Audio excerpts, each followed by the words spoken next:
नमः ॐ ह्रीं रमस्याउष नमः ॐ ह्रीं रमस्याउष नमः ॐ ह्रीं रमस्याउष नमः ॐ ह्रीं रमस्याउष नमः ॐ ह्रीं रमस्याउष नमः ॐ ह्रीं रमस्याउष नमः ॐ ह्रीं रमस्याउष नमः ॐ ह्रीं रमस्याउष नमः ॐ ह्रीं रमस्याउष नमः ॐ ह्रीं रमस्याउष नमः ॐ ह्रीं रमस्याउष नमः ॐ ह्रीं रमस्याउष नमः ॐ ह्रीं रमस्याउष नमः ॐ ह्रीं रमस्याउष नमः ॐ ह्रीं रमस्याउष नमः ॐ ह्रीं रमस्याउष नमः ॐ ह्रीं रमस्याउष नमः ॐ ह्रीं रमस्याउष नमः ॐ ह्रीं रमस्याउष नमः सम्मान करो रे ओह में जैन कुल में जन्मे अभिमान करो रे हमें जैन कुल में जन्मे अभिमान करो रे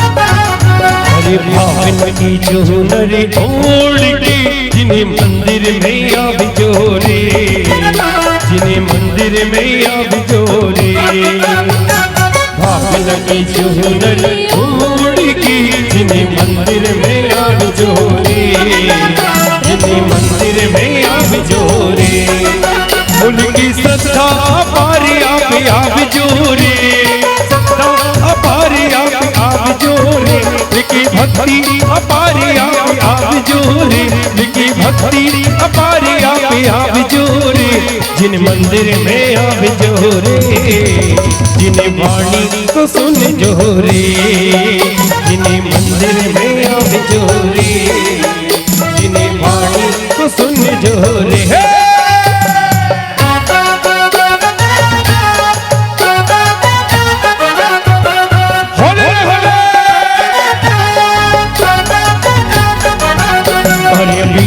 प्रभु के बोल तेरा प्रभु तुझ ही में डोले तेरा प्रभु के बोल तेरा प्रभु तुझ ही में डोले तुझ ही में डोले तुझ ही में डोले तुझ ही में डोले तुझ ही में डोले मन की तो हुंडी को बोल तेरा प्रभु तुझ ही में डोले तेरा प्रभु के बोल तेरा प्रभु तुझ ही में डोले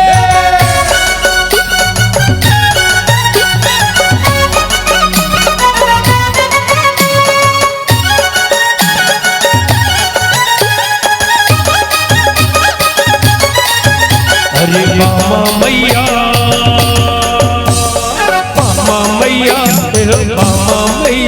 तेरे लाला को मधुबनी कितना प्यारा लगे तेरे लाला को मधुबनी कितना प्यारा लगे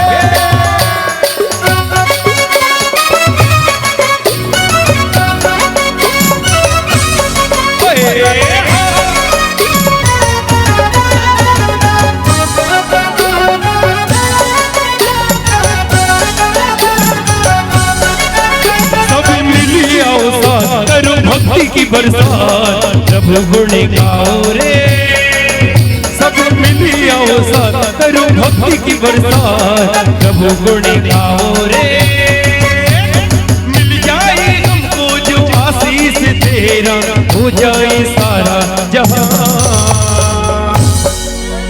चौगड़ा थरा रंगीला थरा चौगड़ा थरा भक्ति में झूमे सारी रात तेरे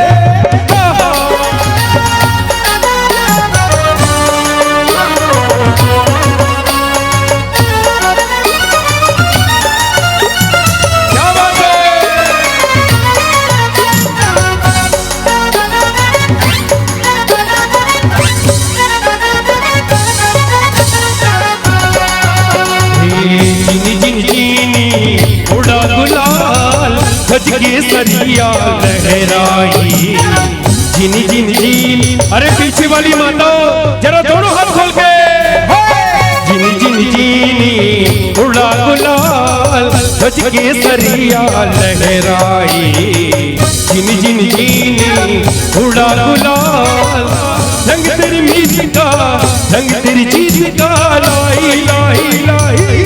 जब जब मुझे पे उठा सवाल, ध्वज के सरिया लहराई, जिन जिन जीनी उड़े गुलाल, ध्वज के सरिया लहराई। मुकेश पुजारी गुरुवर गुरुवर मेरे प्यारे गुरुवर, गुरुवर हो गुरुवर मेरे प्यारे। ढोल ढम ढम बाजे, ढम ढम बाजे बाजे बाजे ढोल बाजे, ढम ढम ढम ढम ढम हे ढम ढम ढोल बाजे बाजे ढोल बाजे, ढम ढम हे ढम ढम ढोली तारो ढोल बाजे, ढोल बाजे ढोल बाजे, हे ढम ढम बाजे ढोल, हे ढम ढम बाजे ढोल।